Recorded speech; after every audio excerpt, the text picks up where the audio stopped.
Assalamualaikum warahmatullahi wabarakatuh. Perkenalkan, nama saya Sylvia Gifty dengan NIM 289215036. Prodi Ekonomi dan Bisnis Manajemen B Sore. Dengan dosen pengampun saya, Bapak Aden Sudarman, MPDI, dengan mata pelajaran Pendidikan Agama Islam.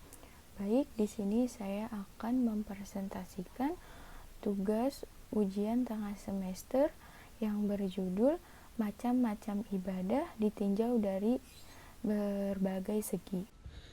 Ibadah merupakan rangkaian ritual yang dilakukan manusia dalam rangka mengabdi atau kepatuhan kepada Sang Pencipta. Ibadah dalam Islam tidak hanya terbatas pada hubungan manusia dengan Allah semata, melainkan juga terdapat hubungannya antara manusia dengan manusia lainnya, serta antara manusia dengan alam.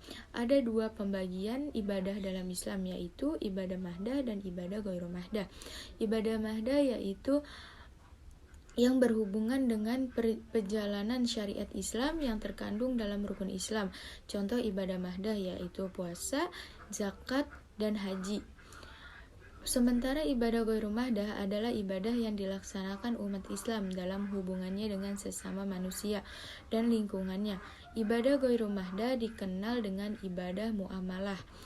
Yaitu perintah ibadah ini terkandung dalam filosofi tujuan penciptaan manusia yang terkandung dalam surat Az-Zariyat ayat 56. A'udzubillahi minasyaitonirrajim. Bismillahirrahmanirrahim.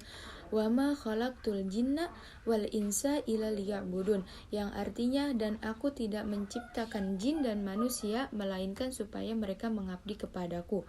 Maksud ayat tersebut adalah Allah menciptakan manusia dengan tujuan yang menyuruh mereka untuk beribadah kepadanya, bukan karena Allah butuh kepada mereka. Ayat tersebut dengan mengamblang telah menjelaskan bahwa Allah Subhanahu wa Ta'ala dengan menghidupkan manusia di dunia ini agar mengabdi atau ibadah kepadanya. Slide selanjutnya, pengertian ibadah. Dalam berbagai perspektif secara etimologis, kata ibadah merupakan bentuk masdar dari kata-kata abad yang tersusun dari huruf ain, ba, dan dal. Arti dari kata tersebut mempunyai dua makna pokok yang kelihatan bertentangan atau bertolak belakang. Pertama, mengandung pengertian lin wazul, yakni kelemahan dan kerendahan. Kedua, mengandung pengertian syiddat wa qillaz, yakni kekerasan dan kekasaran. Haji Abdullah Mu'in Salim menjelaskan bahwa dari makna pertama diperoleh kata abd yang bermakna maklum, yang dimiliki dan mempunyai bentuk jamak, abid dan ibad. Bentuk pertama menunjukkan makna budak-budak, dan yang kedua untuk makna hamba-hamba Tuhan. Dari makna terakhir inilah sumber kata abada, yaitu budu ibadatan, yang secara leklisal bermakna tunduk, merendahkan, dan menghinakan diri kepada dan di hadapan Allah. Menurut istilah disepakati pengertian ibadah dengan demikian, ibadah secara terminologis ditemukan dalam ungkapan yang berbeda-beda. TM Hasbi Asy-Siddiqi dalam mengutip beberapa pendapat ditemukan pengertian ibadah yang beragam. Misalnya, perspektif ulama tauhid mengartikan ibadah dengan mengesahkan Allah, mentakzimkannya dan sepenuh-penuhnya takzim, serta menghinakan diri kita dan menundukkan jiwa kepadanya, menyembah Allah sendirinya. M. Quraisy Shihab menyatakan ibadah adalah suatu bentuk ketundukan dan ketaatan yang mencapai puncaknya sebagai dampak dari rasa penggangguan yang bersemai dalam bentuk lubuk hati seseorang terhadap siapa yang kepadanya ia tunduk. Rasa itu lahir akibat adanya keyakinan dalam diri yang beribadah bahwa objek yang kepadanya ditunjukkan ibadah itu memiliki kekuasaan yang tidak dapat terjangkau hakikatnya. Slide keempat, macam-macam ibadah ditinjau dari berbagai segi. Ibadah ditinjau dari berbagai segi memiliki begitu banyak klasifikasi melalui dari ruang lingkup, bentuk, dan sifat, dan juga lainnya sebagai klasifikasi yang dimaksud antara lain. Di sini ada A dari segi ruang lingkupnya. Ditinjau dari segi ruang lingkupnya, ibadah dapat dibagi menjadi dua macam, yaitu yang pertama ibadah khasyah, yaitu ibadah yang ketentuannya dan cara pelaksanaannya secara khusus sudah ditetapkan oleh nas, seperti sholat, zakat, puasa, dan haji.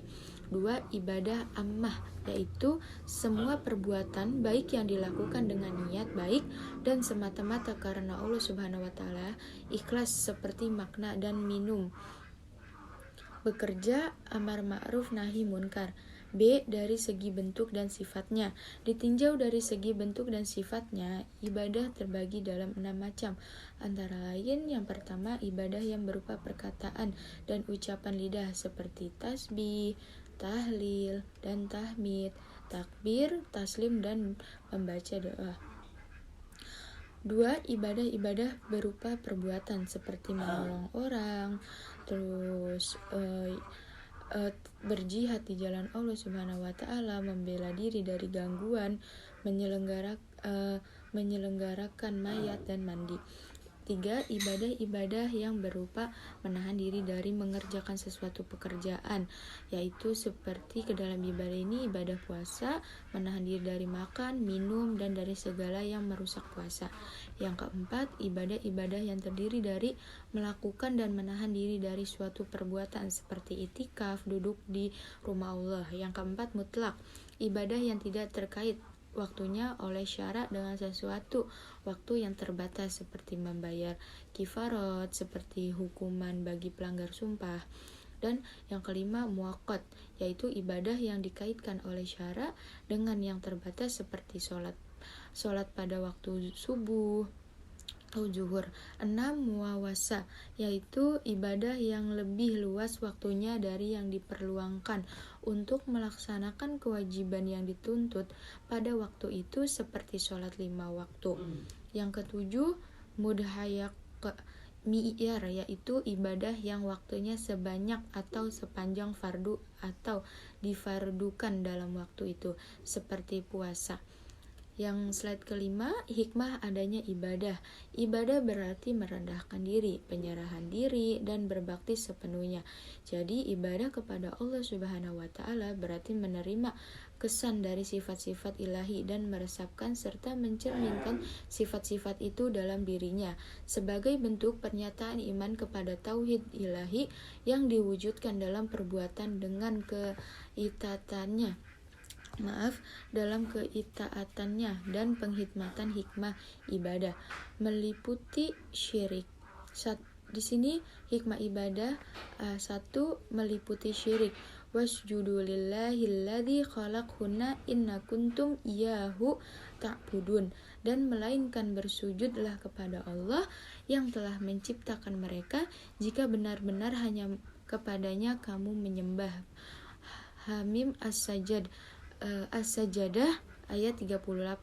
Seorang hamba yang sudah berketetapan hati untuk senantiasa beribadah dan menyembah kepadanya, maka ia harus meninggalkan segala bentuk syirik. 2. Memiliki ketakwaan. Ya ayyuhal nasu budu rabbakumul ladzi khalaqakum walladzina min qablikum la'allakum tattaqun. Hai manusia, sembahlah Tuhanmu yang telah menjadikan kamu dan juga orang-orang sebelumnya supaya kamu bertakwa. Surat Al-Baqarah ayat 22. Ada dua hal yang melandasi manusia menjadi bertakwa, yaitu karena cinta dan karena takut. Ketakwaan yang dilandasi cinta, ibadah yang dilakukan manusia setelah merasakan kemurahan dan keindahan Allah Subhanahu wa taala. Yang ketiga, terhindar dari kemaksiatan. Yang keempat, berjiwa sosial. Ibadah menjadikan seorang hamba menjadi lebih peka dengan keadaan lingkungannya di sekitarnya karena dia mendapat pengalaman langsung dari ibadah yang dikerjakannya. Yang kelima, tidak kikir, dan karena cintakannya kepadanya memberikan harta benda kepada ahli kerabat dan anak-anak yatim dan orang-orang miskin dan kaum musafir dan mereka yang meminta sedekah dan untuk meredakan sahaya. Qiyas Al-Bukhari ayat 178. Yang keenam, merasakan keberadaan Allah Subhanahu wa taala. Yang keenam, merasakan keberadaan Allah Subhanahu wa taala. Yang ketujuh, meraih martabat liqaulillah yadulillahi fauqa aidihim, tangan Allah adalah di atas dan mereka. Surat Al-Fat ayat 11. Dengan ibadah seorang hamba meleburkan diri dari sifat-sifat Allah Subhanahu wa taala, menghanguskan seluruh hawa nafsunya dan lahir kepada kembali dan kehidupan baru yang dipenuhi ilham ilah. Yang ke-8, terkabul doa-doanya. Yang ke-9, banyak saudara. Yang ke-10, memiliki kejujuran. Dan apabila kamu telah selesai mengerjakan sholat, maka ingatlah kepada Allah sambil berdiri atau sambil duduk dan sambil berbaring atas rusuk kamu. Surah An-Nisa ayat 104. Ibadah berarti berzikir, ingat kepada Allah Subhanahu wa taala.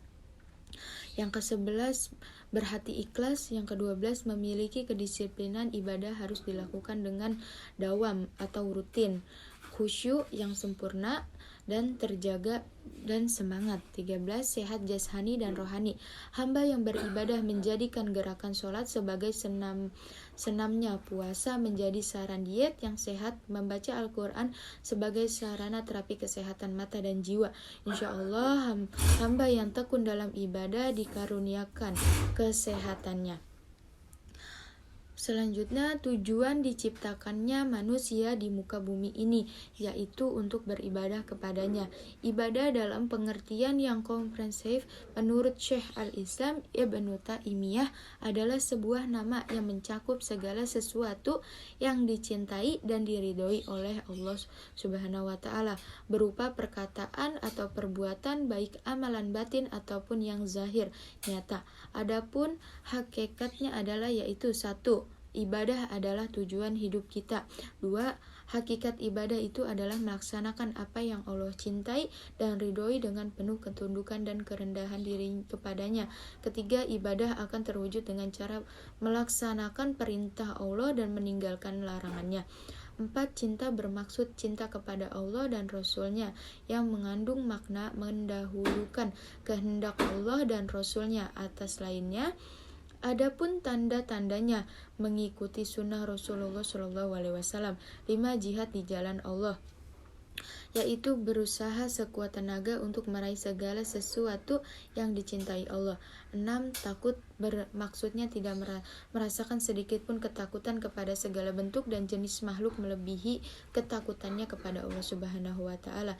Dengan demikian, orang yang benar-benar mengerti kehidupan adalah yang mengisi waktunya dengan berbagai macam bentuk ketaatan, baik dengan melaksanakan perintahnya maupun menjauhi larangannya. Sebab dengan cara itulah tujuan kehidupan akan terwujud. Dari kesimpulan presentasi ini, ibadah adalah semua yang mencakup segala perbuatan yang disukai dan diridhoi oleh Allah Subhanahu wa taala, baik berupa perkataan maupun berupa perbuatan, baik terang-terangan maupun tersembunyi. Cukup sekian presentasi dari saya.